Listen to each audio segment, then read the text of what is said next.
How's it going, folks? It's Lobo and welcome back to the channel. And if you haven't seen my recent Batman trailer reaction, you can find that in the description, because right now what I'm going to be doing is rewatching the trailer but giving a sort of live breakdown / discussion on what I see and how I think this further develops the plot and what the relation is to what we're seeing on screen. So it's a sort of, as I mentioned, live discussion / breakdown. So if that's not really what you're into and you just are here for a trailer reaction, again, that's in the description.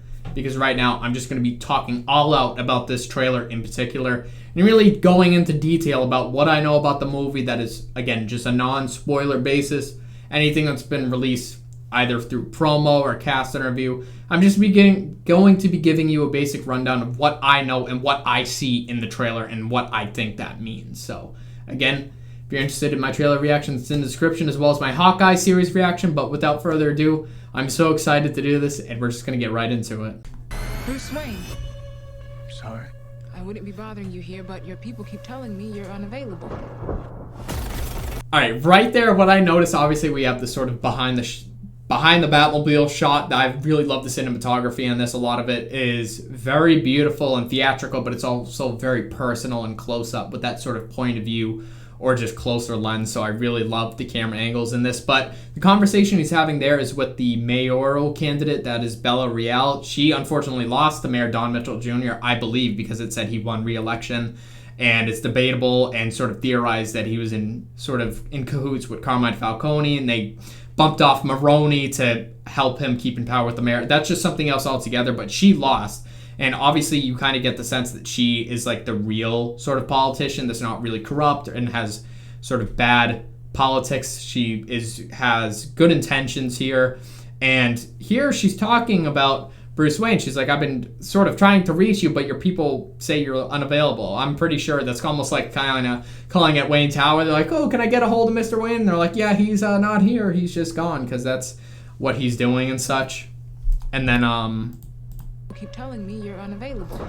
see here, we had the sort of, again, very personal shot told squarely on his shoulders. Matt Reeves meant that literally. He said he wants this movie to be a lot of told on the shoulders, and that's what it is with that personal feeling of the story. But it's also the camera too, because it's really behind and you experience it as if you were Batman, trying to get into the psychology.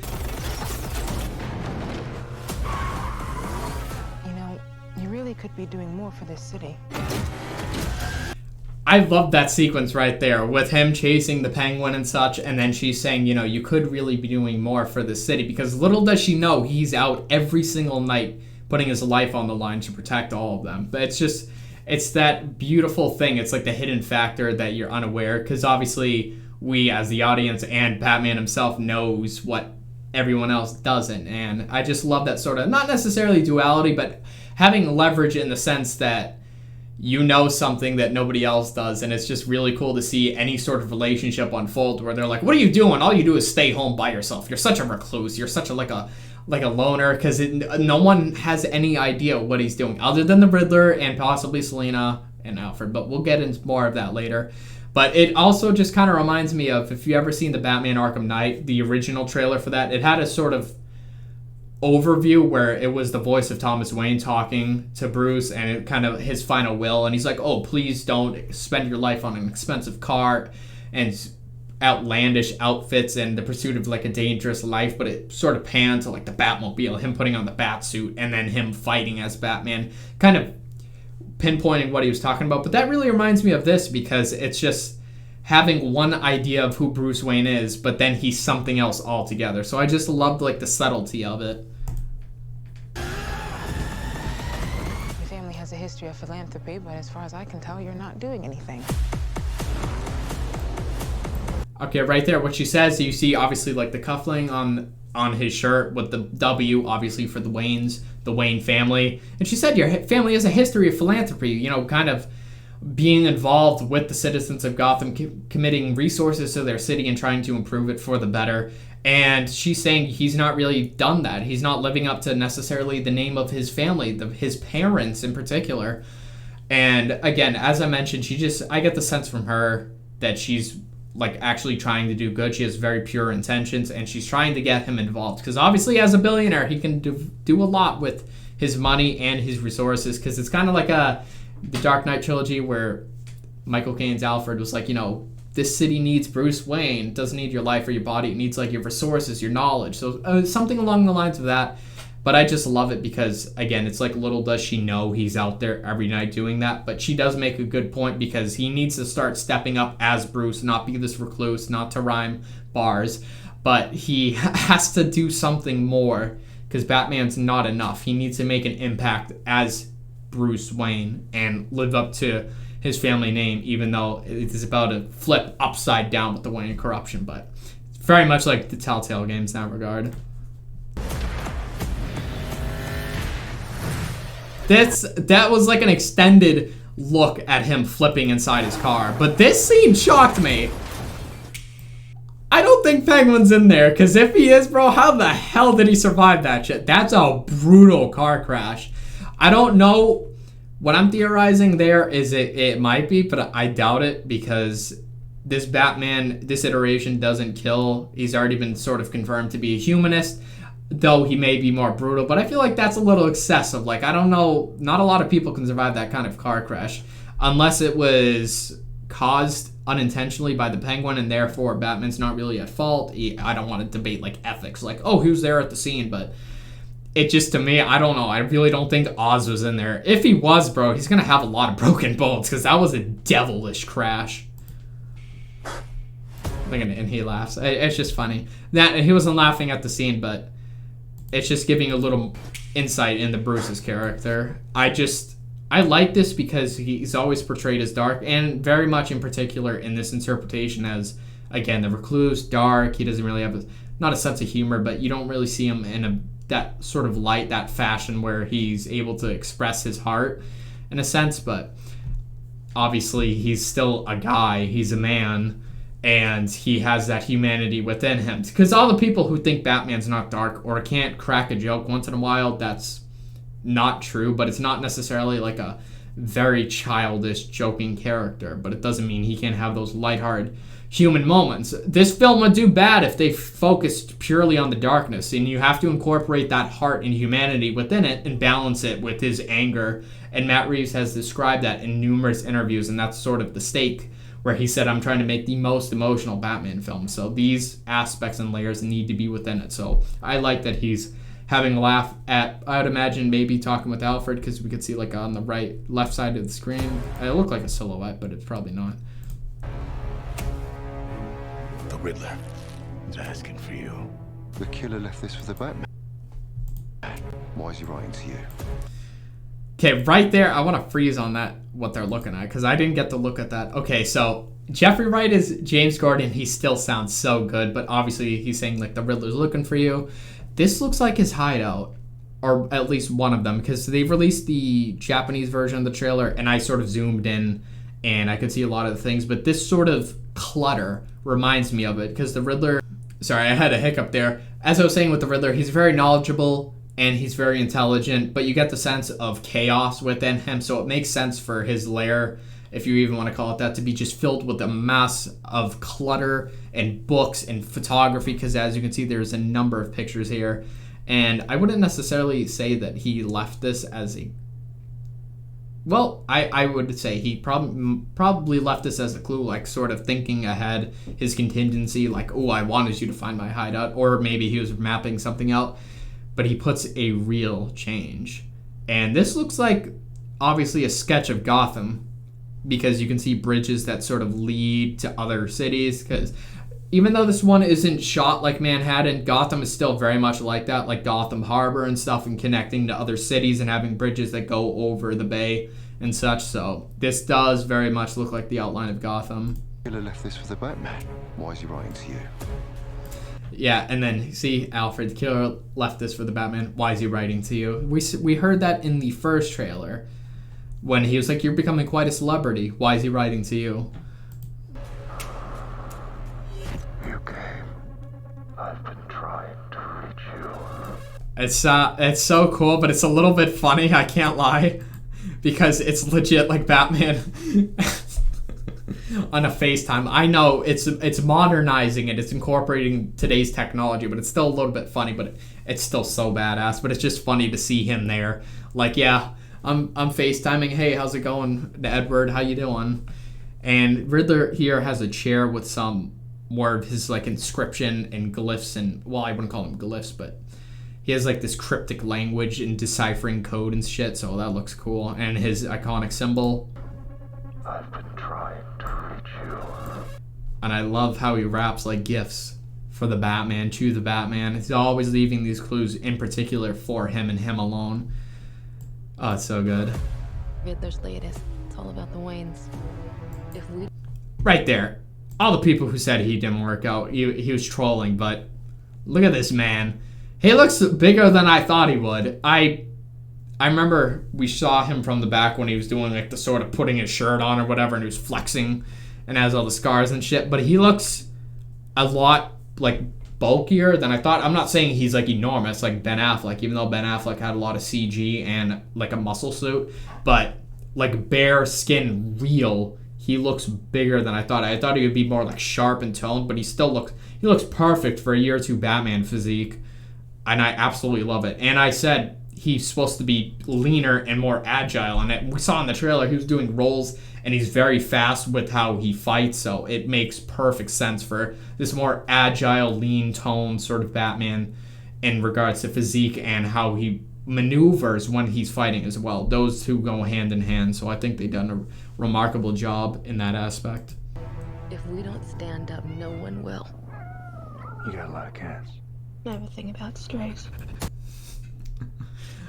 See, he cracked the joke there technically. Even though it was an observation, like, you have a lot of cats, it's still kind of a slight joke because Batman is this terrorizing figure to everyone else other than his allies and the people close to him. And obviously Selina and him have a developing relationship here. She's very interested in him. They have amazing chemistry, I can already tell, and stuff. I mean, they're in her apartment, and she does have a lot of cats. I wonder if she's going to have her main cat, like Isis, from like the animated series and stuff. It looked like a behind-the-scenes picture had that cat in like a backpack, so I'm interested to see how that is. But she does have a lot of cats. You could say it's like Michelle Pfeiffer. I'm like, that's true, but that's pretty much how Selina always is.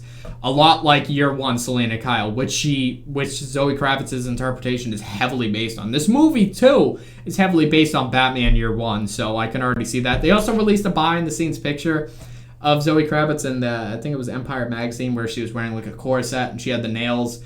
But that particular corset and outfit was legit ripped from the comics from Batman Year One. So a lot of influence there, and I love it. Strays. The bat and the cat. It's got a nice ring. A new friend of yours? I'm not so sure. See, I love the fighting in this. It feels faster, but it also feels personal. It's, again, theatric, but you get the sense of that personalization, that humanity. There's something about it that's very amazing. The way it sounds and it feels, and it's, again, just very close up, and you can really feel it and see it. Like, not cuts. It's more of a one shot. So I love the way they directed and camera shot this. My way with words is none too grand. But again, just seeing the chemistry between these two, I would imagine this is like one of their first encounters. But you can just see like the sort of glare in the eyes. I always love Selina Kyle as a character, but for a Batman movie, I'm not necessarily looking for like a romance or whatever, but she would be a good ally, I would imagine, because there's such, like, you can tell like the tension between them, that something further would develop possibly. But for me, it's not like on my wish list, but it's just cool to see sort of how these characters meet and how these sort of, in a metaphorical way, two worlds collide, because they're both vastly different, but they share so much in common. Got a nice ring. A new friend of yours? I'm not so sure. I'm just here to unmask. Look at this man. He's got a sniper rifle. I noticed that, but yeah, I mean, it does look like a sniper. That is a very long scope. But I always thought and theorized, because the Riddler is so intelligent, so smart, and he's using like a cold weather military mask, and he's got a sniper here. If he had any military background, and maybe we're doing something with PTSD potentially, but he does look like he's very knowledgeable, not just as a person being very intelligent with puzzles and clues, but he's more handy in the regards of making traps and stuff. So I wonder if he had any prior military experience that could sort of add to that psychology, and how he's so sort of hands-on and skillful in those ways. So it's just my theory, but I don't imagine it to be right or wrong, but we'll see. It would be cool. It's just the impression I get from him a lot. Here to unmask the truth about this cesspool we call a city. I love this. This look of Gotham right here with all the sort of LED electronic billboards and stuff, and then you incorporate that, you can see obviously skyscrapers, Gotham Empire, but then you have little subtlety of Gothic, technically Gothic architecture where it's very, again, just Gothic's pretty much the only word, but that architecture where you see like stone and carvings and very sort of framed, or I wouldn't say stained glass, but very elongated windows. Again, it just adds to that feeling of Gothicness, if that's a word, and stuff. But when you blend the two together, it just makes for a Batman film and sort of outlook. Because here, again, you can see like a pillar and a statue and windows. I know it's hard to see from my sort of perspective. A hat, I wouldn't say that's a Mad Hatter reference, but it's just a hat. That has nothing to do. I was just pointing that out. See, it says O something, so it's probably like an Irish bar or whatever. But again, this look in particular really reminds me of, again, going back to Batman Arkham Knight, it's a blend of the Gothic modernization, having like these very bright sort of lights on the buildings, modern buildings mixed with that Gothic architecture. It really does look like sort of Gotham Square in Batman Arkham Knight if you've ever played. It just so much reminds me of it. It's incredible, but I love to see it. Cesspool we call a city. See Riddler, this cesspool you call a city. So obviously he's not very fond of Gotham, and that probably has to do something with his past, which I'm very excited to look forward to see how that's like explored.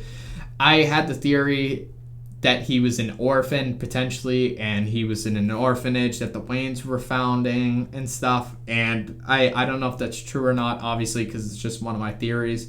But I'm interested to see that sort of unravel and uncover his backstory, not just be like, oh, he's a villain, but what are the reasons? What made him come to be this sort of figure of not menace, but more malice and having these bad intentions for everyone?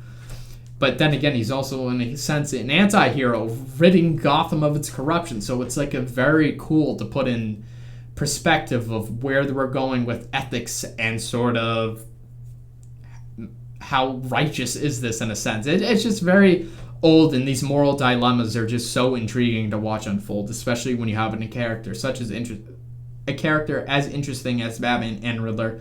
And again, here you can see that he, in a sense, is inspiring people. People are listening to him. You have people holding lies, lies, lies, and his symbol. So people are actually listening and believing what he's saying. That sort of anarchy, like the character Anarchy, spreading the chaos, gaining believers, but he's opening the eyes of the people of Gotham to the corruption and stuff. So it's almost like he's doing everyone a favor, but in just a negative way. Good intentions, negative way, but there's also more going with that.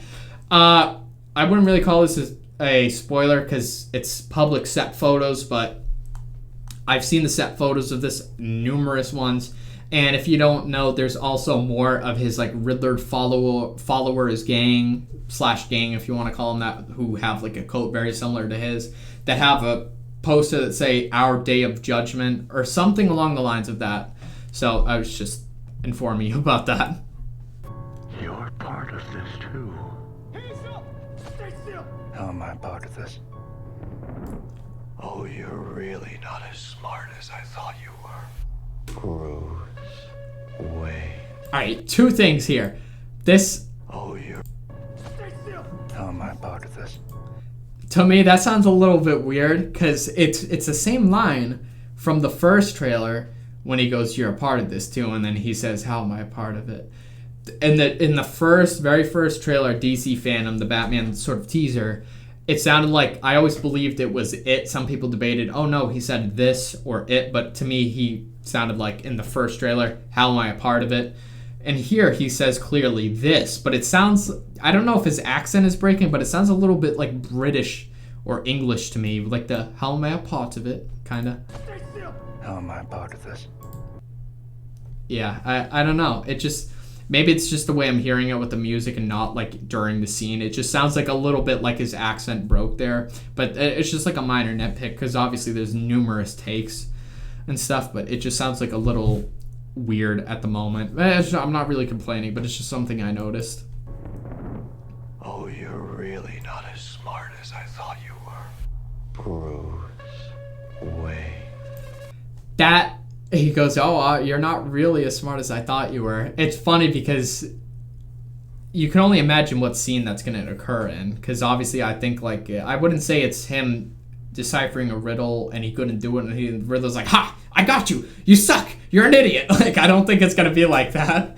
But I feel like it will be more something personal for him where he's blind to it just because he has an emotional stake in the matter. Because I theorized, and it kind of, they semi-confirmed that the Riddler knows who Batman is. He knows he's Bruce Wayne, and obviously audios can be matched up to make you inclined to believe it, but I believe it personally because it just makes so much sense from the standpoint of the Riddler being so intelligent and so obsessed with not just Batman, but Bruce Wayne itself, because as Selina said, this is all coming back to the Waynes, his obsession with the Waynes. But more importantly, what I'm saying here is maybe he's trying to lead Batman on to the Waynes are corrupt, and then he, being Bruce, and as the child of Thomas and Martha Wayne, is just so blind because of that love and heart he has for his family that the Riddler's like, you're kind of being dumb right now because you can't see what I'm trying to tell you.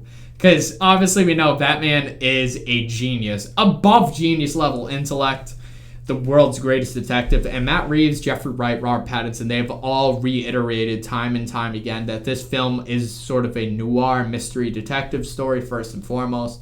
But it displays how smart Batman is, that he is indeed the world's greatest detective. So obviously he's going to have little stumbles, but eventually I fully believe he will outsmart the Riddler, and I can't wait to see that come to fruition. All these years, you lied to me, Alfred. We all have our scars, Bruce. You're still away. There's so much in that little segment. There was so much. I said this reminds me of Scooby-Doo at one point, but it does. But it's so Batman, but so Scooby-Doo at the same time, because it's like the mystery. Come on, gang, we got to split up and look for clues. They're both using flashlights. It looks like an abandoned building. I thought it looked like a mausoleum because they were in a cemetery, then kicked in the doors. That was in like a behind-the-scenes featurette. Where it all began. I think this is the orphanage. I think it says orphanage right there on the top. It says no, it's a TRO something. I think this is an orphanage, but Batman Arkham Knight, Riddler was in the orphanage and he put his green paint on the wall. It just screams comic accurate Batman / Riddler. It's just, it's so good to see. You lied to me, Alfred. That right there, I said earlier. Batman Telltale series. Alfred knows about the Wayne's corruption, never told Bruce, and then having that come to light. I can't wait to see how Bruce finds out, then confronts Alfred about it, and just, you can see he's saddened by it. Again, that's something that it could be one scene altogether, and they just piece it together to make you look like it's one shot. Could be, but I would imagine Alfred would be not just upset about him knowing, but the fact that he didn't tell him, that he caused him this pain and stuff. Because I know they have not the best of relationship in this interpretation, but obviously that will grow because they're trying to do something different. But I'll get more into that later, or, well, in another video altogether. But I can't wait to see their relationship really unfold and see how all these factors adding up really stress it and develop it. That fight scene right there was so fast. He sent that guy flying. I was like, damn. He's literally... We all have our scars, Bruce. You're still away.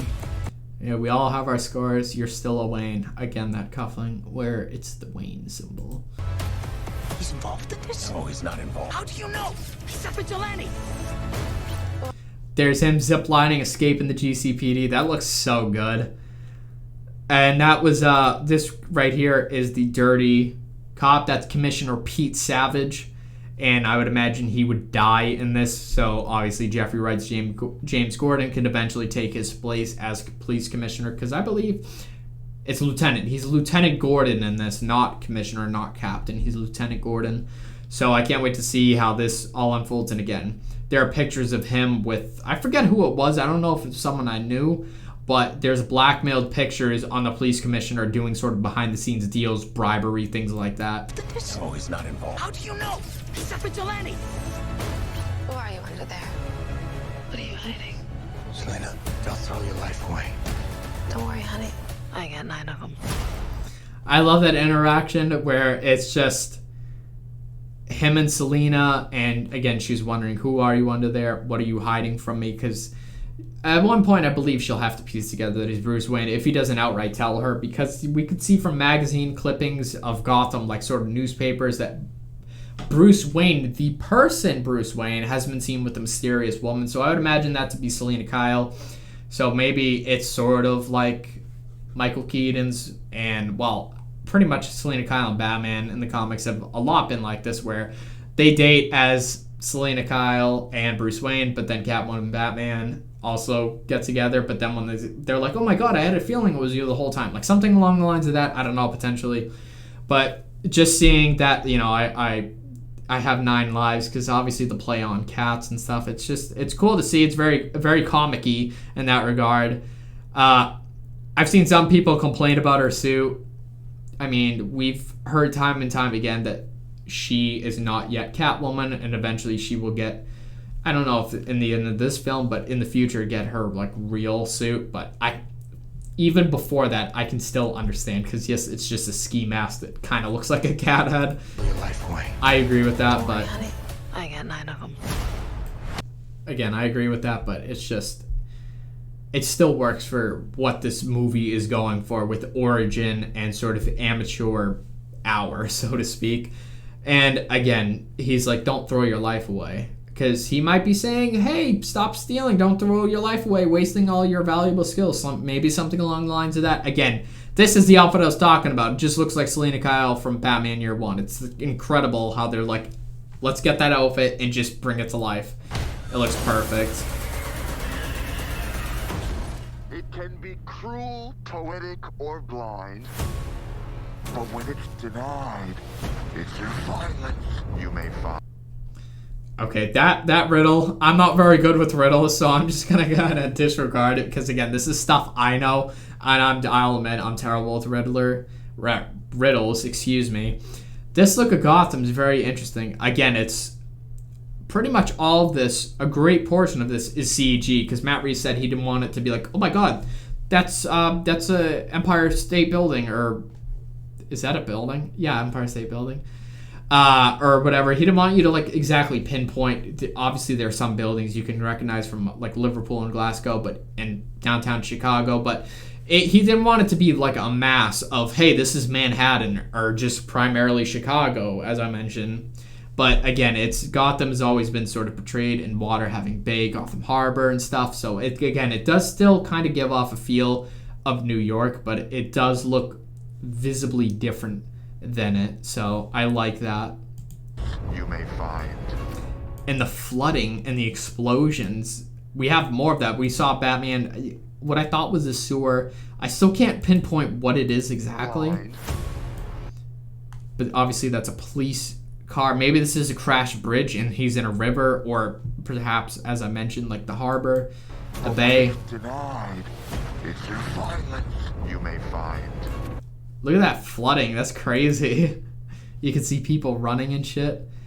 I wonder what that is, because I know some people have leaked the movie, and I know there's an explanation for the flooding out there. I have not looked because I don't want any spoilers for this, but I'm wondering, because it's obviously has to do with irrigation, sewerage, that sort of pipeline in the sewers, and again, irrigation system.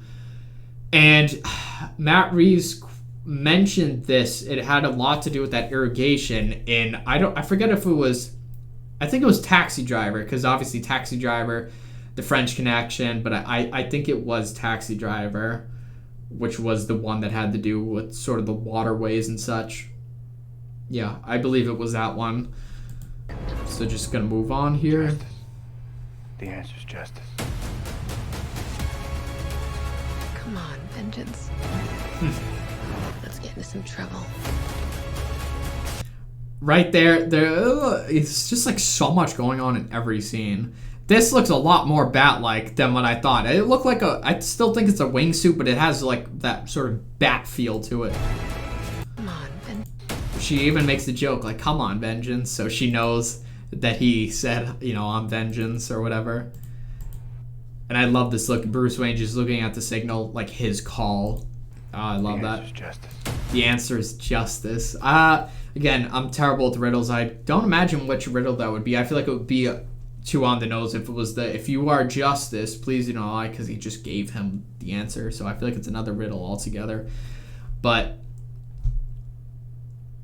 I just think about this. I wish, well, not wish, but I get the feeling, because obviously he says, I'm Vengeance, so you think, oh my god, he'll evolve and say, I'm Batman.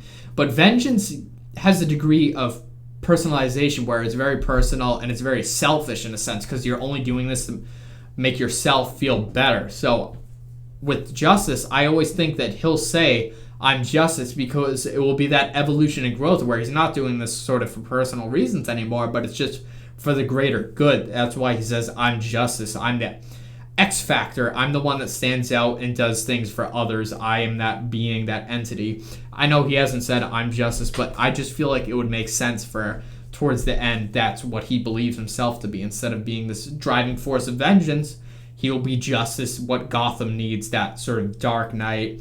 Not the hero we wanted or needed, but the one we deserve. That playing into that sort of feel and vibe.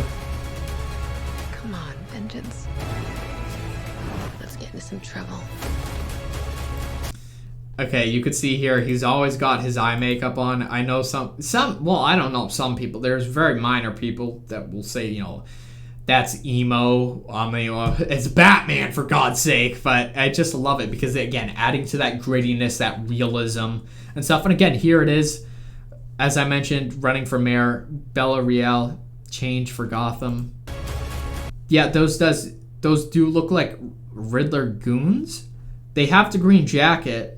They have the symbol and sniper rifle, but that's interesting because remember, in earlier, Riddler had the same exact outfit where it was the sniper, the mask, and stuff, because I'm wondering if he makes decoys of himself. He just dresses up as thugs, and you don't know which one it is. It's a common thing with villains, and when they have their sort of lackeys or their boys or their pawns, whatever you want to call it, where they dress them up as themselves, and you can't really distinguish which one is the true one. And it's all part of a grand motive and plan. So I'm interested to see this in particular.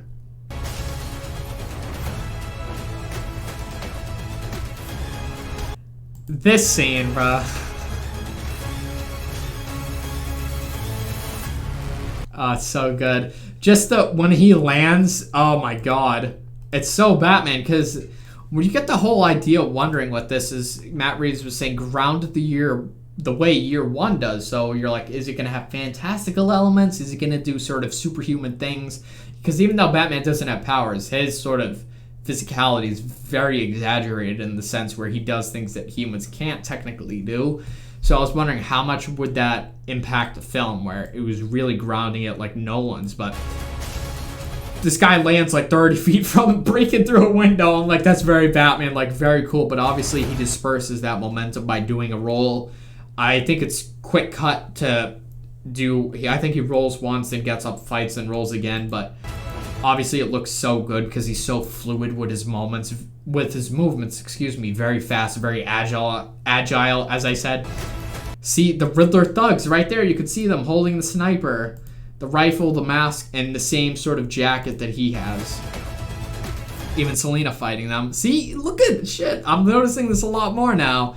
These sniper rifles, and he uses one of them to fight the other two. I love that. It's so good.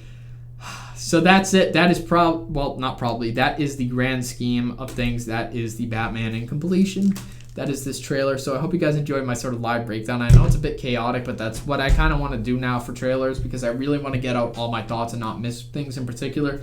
But just one more thing I just want to go over. A lot of this emphasis on the movie has been this Bat-Cat relationship. Obviously, the trailer is called The Bat and the Cat.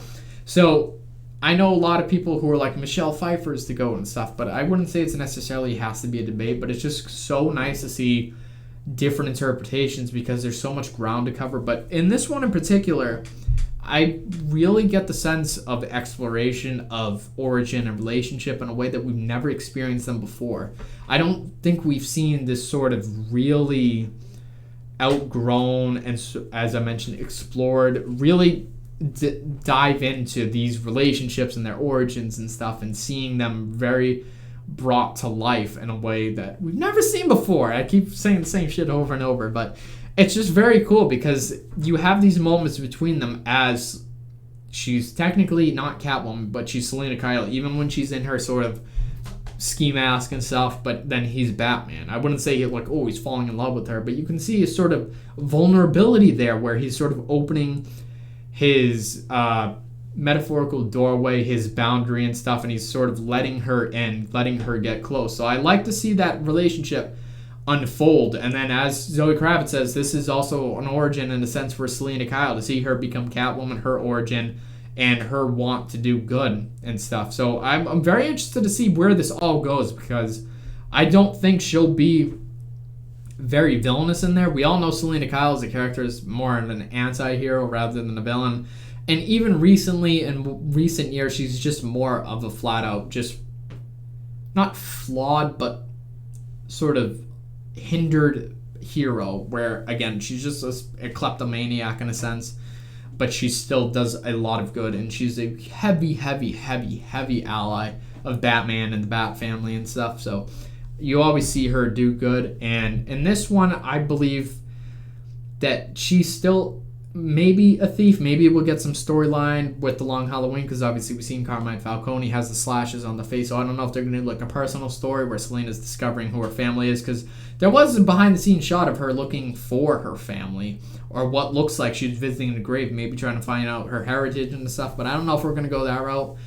But if we are doing something along the lines of that, I can see her being more of a mercenary, where she steals for others, then they pay her, rather than her just being like, oh my god, a rich guy's house, let me steal his jewels while he's on vacation.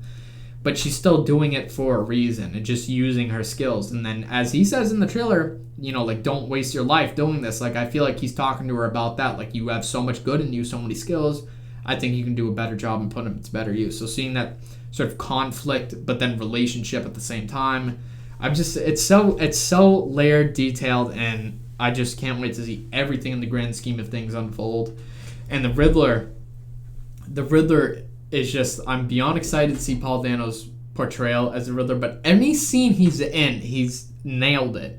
Even though most of it has been voiceovers and him in the mask, which I like, they have not like just revealed Edward Nashon. If they have, it's from behind. So really creating this allure and mysterious figure in the Riddler, very much like the Zodiac, like this hidden figure who works in the shadows but is so dangerous, even though he himself doesn't necessarily do any actions. It's all either his manipulations or gadgets or traps or lackeys. It's all these things, but makes him such a weapon and threat, even though he's not necessarily the one that you cut out to be, where it's like a physical in-person thing. Like, he's this one, the puppeteer behind the curtains pulling the strings. So it's just so detailed. It reminds me a lot of The Dark Knight, with, even though the Joker in that claims to be an agent of chaos, he was a criminal mastermind pre-planning all these things, and I feel like this will follow along the lines of that, where Paul Dano's very, again, like Saw, like Zodiac Killer, leaving the clues and doing this grand mystery of things, but it's also tied into the Wayne's corruption. There's just so much going on, and I just can't wait to see this all unfold.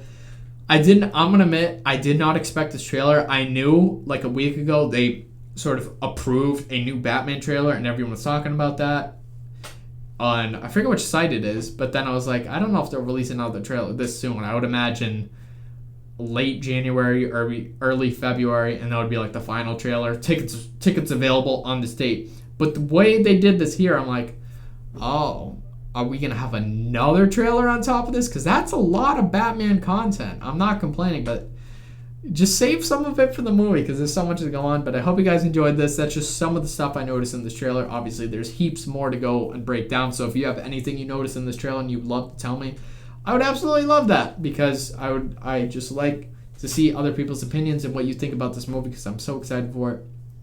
And as I mentioned, hope you guys enjoyed this. And yeah, again, love to know what you guys think. So until then, I'll catch you folks in my next video, which hopefully, well, which is pretty much gonna be my episode 5 reaction to Hawkeye. So yeah, I'll see you folks then.